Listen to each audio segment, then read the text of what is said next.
Welcome back. In focus है former finance minister Khyber Pakhtunkhwa Taimur Khan Jhagra. देखें, ये हुकूमत हो, इससे पिछली हो, like keep on going back, मसाइल अभी तक वो के वही हैं कि टैक्स नेट को बढ़ाना है, अखराजात को कम करना है, सब्सिडीज़ के लिए हर वक्त सब कहते हैं, बिजनेसमैन कहता है मेरे ऊपर टैक्स ज़्यादा आयद कर दिया, मेरे रॉ मटेरियल्स के ऊपर टैक्स कम करो, make my environment business friendly, otherwise exports नहीं बढ़ेंगे।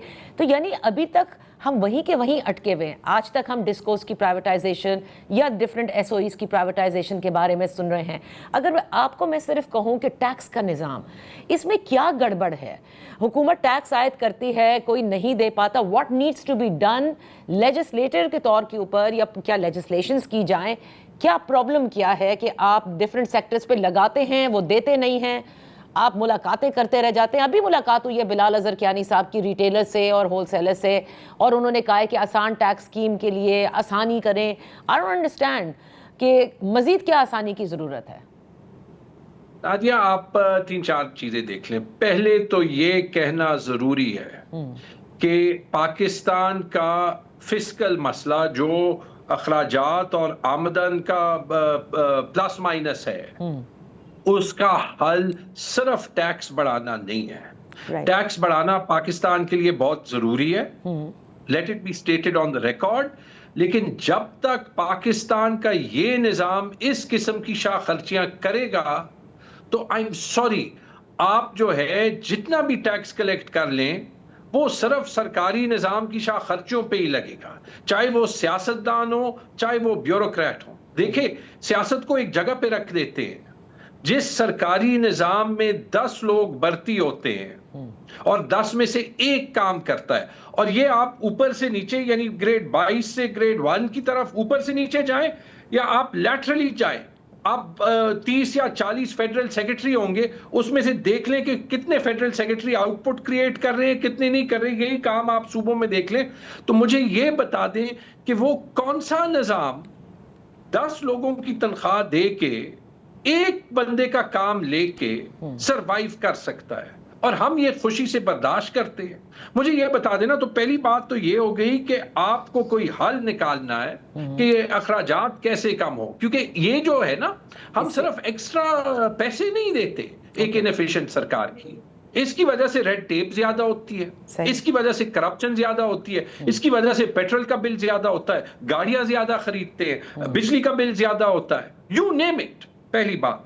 दूसरी बात, टैक्स आपने बढ़ाना है, टैक्स एग्जिस्टिंग टैक्स पेयर से एक हद तक बढ़ सकता है। सही। देखें, अभी हर कोई जो है वो 40-40, 50-50% टैक्स दे रहा है। इनडायरेक्ट टैक्स तो हर पाकिस्तानी दे रहा है। गरीब से गरीब पाकिस्तानी जो है वो पेट्रोल पे 150 रुपए लीटर टैक्स दे रहा है ना।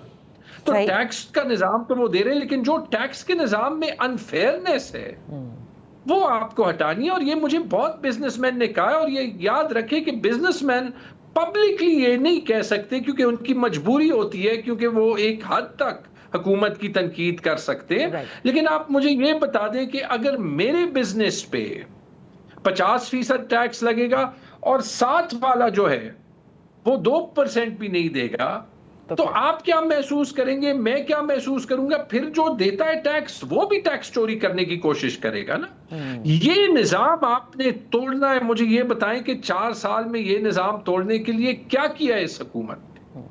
सही। तो अब देखिए, जो पीडीएल का मामला है, जिसे आप कई दफ़ा तनकीद भी कर चुके हैं, यू डन प्रेस कॉन्फ्रेंसेस कि इतना होश रुबा इजाफा हुकूमत कर रही है, स्पेशली आबना हरमुज़ की बंदिश के बाद से।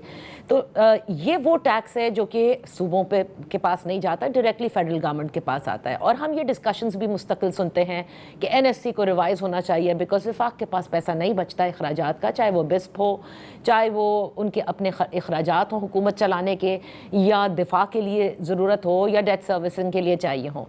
सो नाउ अगर आप जुडिशियसली सोचे तैमूर, डू यू बिलीव कि पीडीएल इसीलिए बढ़ता है क्योंकि they are unable to revise the NFC, क्योंकि सूबों की जब तक मशावरत नहीं होगी, जब तक ये मुमकिन नहीं होगा, और बेचारे सारे अवाम जो हैं वो पीडीएल की मद में ही ये इन अखराजात को पूरा करते रहेंगे हुकूमत के?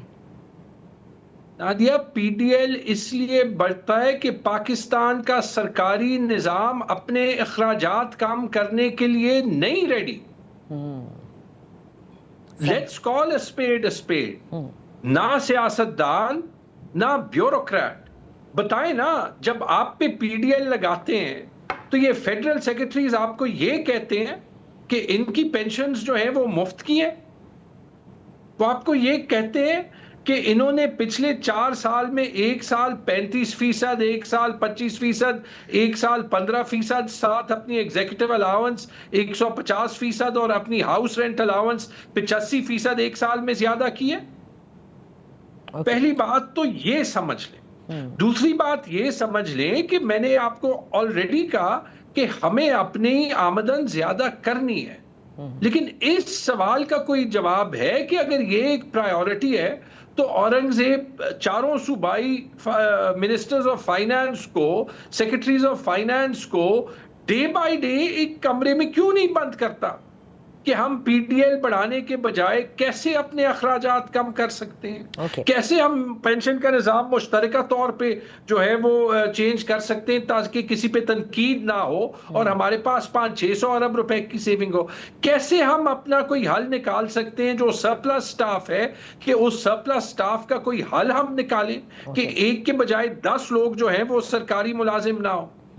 کیسے ہم جو ہے جو ہمارے ایسٹس ہیں جس کو اگر کوئی مانیٹائز کرنے کی کوشش کرے تو اس کے پیچھے نیب پڑ جاتا ہے کہ اس مسئلے کا ہم ایک حل نکالیں.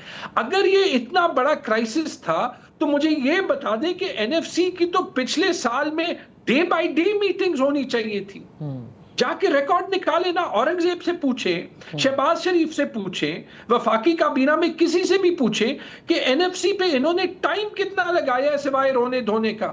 اور آخری بات یہ بتائیں, لے لیں صوبوں سے پیسے, آدھا بجٹ صوبوں سے لے لیں اگر یہ آپ کو خوش کرتا ہے, لیکن مجھے یہ بتا دیں کہ آپ پھر یہ کیوں روتے ہیں, جو کہ ایک حقیقت ہے کہ پاکستان میں 2.5 کروڑ بچہ آؤٹ آف سکول ہے. 2.5 کروڑ بچہ آؤٹ آف سکول ہے, اس کے لیے آپ کو یعنی 25 ملین بچے آؤٹ آف سکول ہیں, اس کے لیے آپ کو 10 لاکھ اور ٹیچر چاہیے ہوں گے.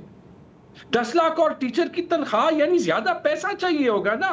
آپ ان کو سرکار میں لیں, آؤٹ سورس لیں. جب ہم کہتے ہیں کہ پاکستان میں ایجوکیشن پہ تقریباً آدھا وہ پیسہ لگتا ہے جو لگنا چاہیے, تو اس کا مطلب تو صوبوں کے پاس پیسہ نہیں ہوا. مجھے یہ بتائیں کہ اس لیے تو 18ویں ترمیم میں یہ والے باتیں جو 18ویں ترمیم کے تحت صوبوں کے پاس چلی گئی, 28ویں کا جو ہم ذکر سن رہے ہیں اس میں ہے نا کہ پاپولیشن, ایجوکیشن, ہیلتھ وفاق واپس لینا چاہتی ہے. وفاق واپس لے لے گی تو یہ کیا آسمان سے اس کا حل نکلے گا؟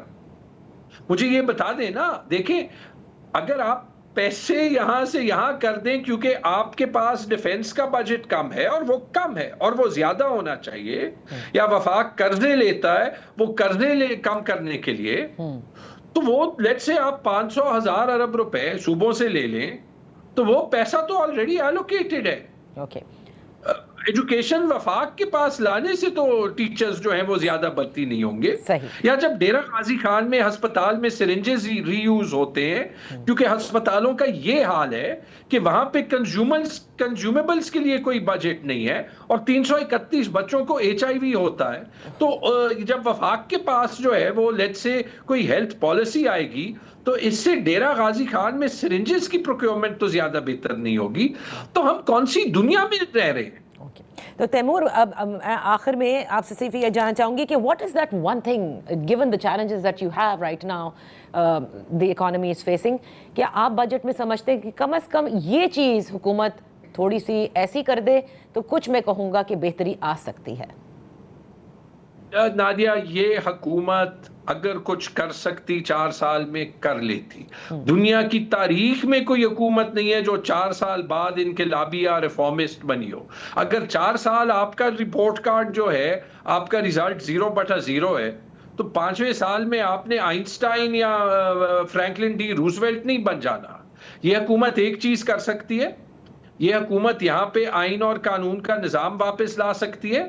یہ حکومت عمران خان اور سارے پولیٹیکل پرزنرز کو ریلیز دے سکتی ہے اور عدالت میں انصاف کا نظام واپس لا سکتی ہے. کیونکہ یہ سٹیبلٹی آئے گی تو انشاءاللہ پاکستان آگے جائے گا. بہت بہت شکریہ تیمور خان جھگڑا صاحب فار بینگ ود اس آن دی شو. اسی کے ساتھ پروگرام کا وقت ختم ہوتا ہے. کل تک کے لیے اجازت دیجیے. اللہ حافظ.